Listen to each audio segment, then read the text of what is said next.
أعوذ بالله من الشيطان الرجيم بسم الله الرحمن الرحيم فقلنا اضربوه ببطنها كذلك يحيي الله الموتى ويريكم آياته لعلكم تعقلون.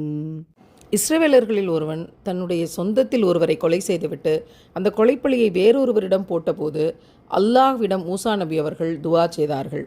அப்போது ஒரு பசுவை அறுக்குமாறு அல்லாஹ் கட்டளையிட்டான். அவர்கள் கண்டுபிடித்து அறுத்து அதில் ஒரு பகுதியை எடுத்து கொலை செய்யப்பட்ட மனிதரின் மீது அல்லாஹ் அடிக்கச் சொல்கிறான்.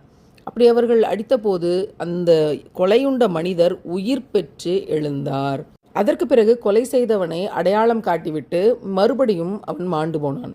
இறந்து போன ஒரு மனிதனை உயிர்ப்பித்து காட்டியதன் மூலமாக இறந்தோரை உயிர்ப்பிக்கும் தன்னுடைய வல்லமையையும் ஆற்றலையும் அவர்களுக்கு அல்லாஹ் உணர்த்தினான். இந்த செயலை மறுமையின் மீதான ஒரு சான்றாகவும் அவர்களிடம் அல்லாஹ் உருவாக்கினான். அவர்களிடையே நிலவிய சர்ச்சைக்கும் பிடிவாதத்திற்கும் ஒரு தீர்வாகவும் இந்த செயலை ஆக்கினான். நாம் உயிரினும் மேலாக நேசிக்கும் உத்தம நபிகள் நாயகம் ஸல்லல்லாஹு அலைஹி வஸல்லம் அவர்களிடம் கேட்டார்கள், அல்லாஹ்வின் தூதரே, இறந்தவர்களை எவ்வாறு அல்லாஹ் உயிர்ப்பிக்கிறான் என்று கேட்டார்கள்.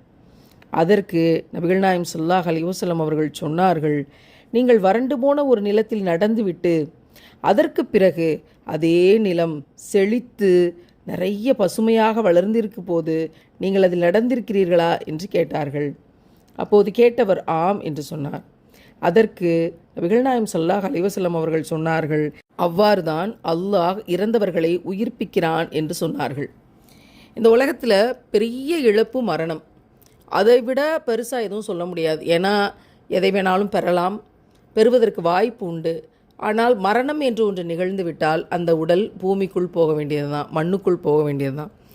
அந்த மரணத்தையும் நான் உயிர் பெற்று எழுப்புவேன் என்று அல்லாஹ் சொல்ல முடியும்னா அல்லாஹ்வினால் மட்டும்தான் அதை சொல்ல முடியும். ஏனென்றால் அவன்தான் உயிர் கொடுத்தான். கொடுத்தவனால தானே எடுக்க முடியும். வேற யாருக்கும் அது தெரியுமா?